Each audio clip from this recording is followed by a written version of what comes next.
Howdy everybody and welcome back to the Game Team for our very first episode of 2026. I am very excited for another year in covering video game news.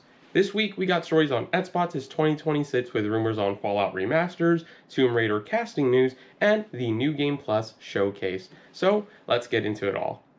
Windows Central shared an article this week highlighting what Xbox's 2026 is set to look like for the 25th anniversary. The main headlines of the year for the studio seem to be Halo Campaign Evolved, Fable, Gears of War E-Day, and Forza Horizon 6, all titles that represent the classic four pillars of the Xbox brand. We will actually be seeing Forza and Fable in the company's annual Developer Direct on January 22nd. However, hidden in the article are some big rumors. It's expected that remasters in the vein of the Elder Scrolls 4 Oblivion will happen for Fallout 3 and Fallout New Vegas. It makes sense to remaster these games, especially to capitalize on the success of Amazon's Fallout show, which is currently in the middle of its second season. This also continues Xbox's big push for big RPGs, especially as Fallout creator Tim Cain rejoined Obsidian at the end of last year. It seems Blizzard will also be announcing a new game this year, with the headline for BlizzCon 2026 being a third-person StarCraft shooter. Finally, Machine Games are apparently working on Wolfenstein 3, which would coincide with the Amazon adaptation of Wolfenstein. This rumor was further corroborated by Kotaku, who confirmed with their own sources. It seems Xbox has a packed schedule of releases ahead of them, and hopefully 2026 and beyond turn out great for them. The Elder Scrolls Online is making some big changes to its content pipeline, with seasons replacing the yearly expansion. Lasting 3 months long, each season will have the chance to bring new story, system zone and experimental content, PvE challenges, PvP additions, and player-requested features. Season 0 will be Dawn and Dusk and introduce the Night Market event zone, as well as the Tamriel Tomes and the Gold Coast Bazaar, which will give players the chance to earn new and old rewards. Most importantly, all seasonal features will be free to base game players. ZeniMax Online also shared that they are working on crossplay, although it does seem that it may be pretty far out.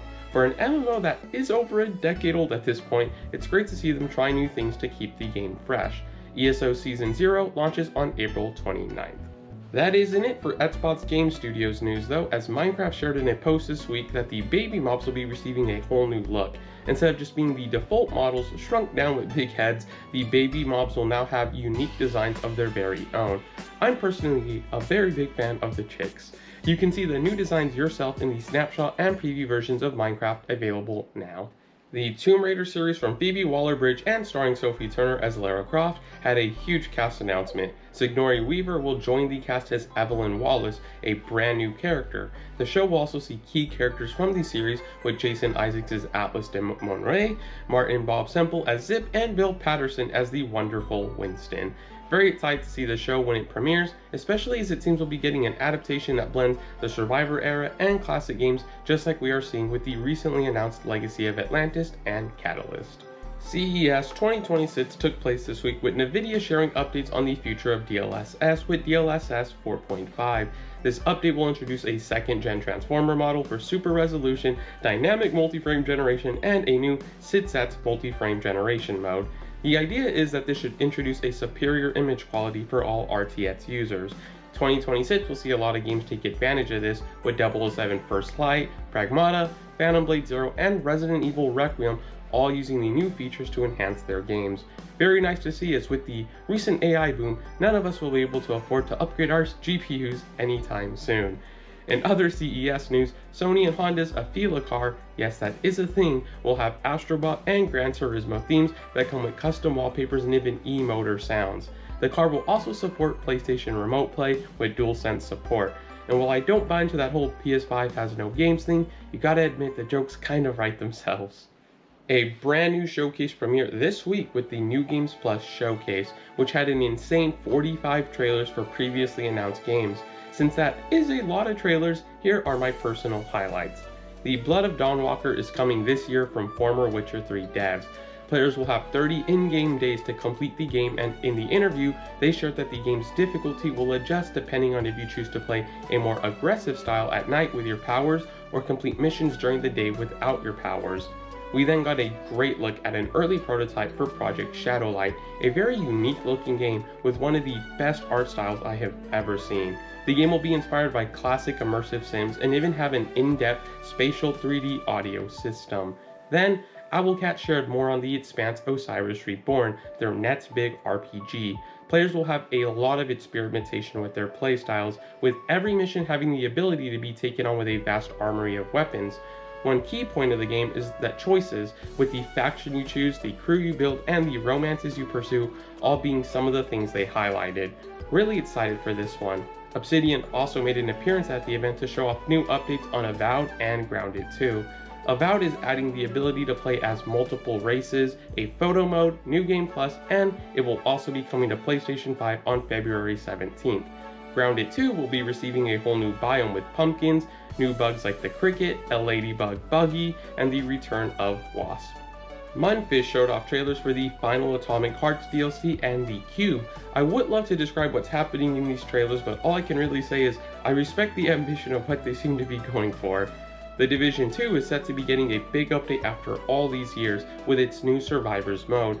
Weather will play a huge part in the mode, and it seems a lot of the stuff being tested here is an early testing ground for ideas we will see in the Division 3. Following that then, Stoic and Xbox announced that Towerborn, their side-scrolling looter RPG, will finally be leaving early access. After lots of feedback during the early access period, the game will launch on February 26th with a complete story, new bosses and music, a fully reworked difficulty system, and a reimagined world map. Super excited to jump into that next month.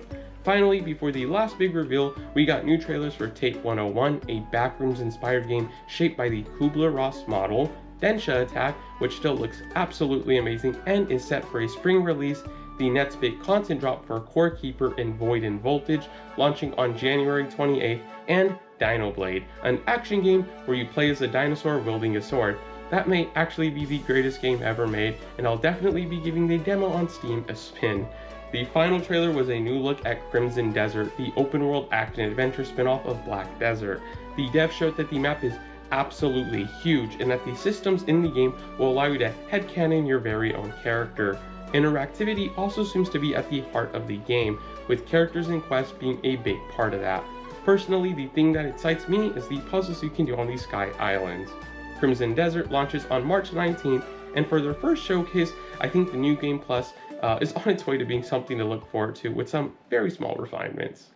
And that wraps up this week of TGP and our first episode of the year. Make sure to hit that like button, subscribe, and click the bell icon, as with a super packed year for video games like Grand Theft Auto 6, Resident Evil Requiem, Wolverine, Tomb Raider, Fable, and Lego Batman, just to name a few, I think we are in for an all-time year for the games industry. I've been your host, Brandon Alanis, and I'll see you all soon.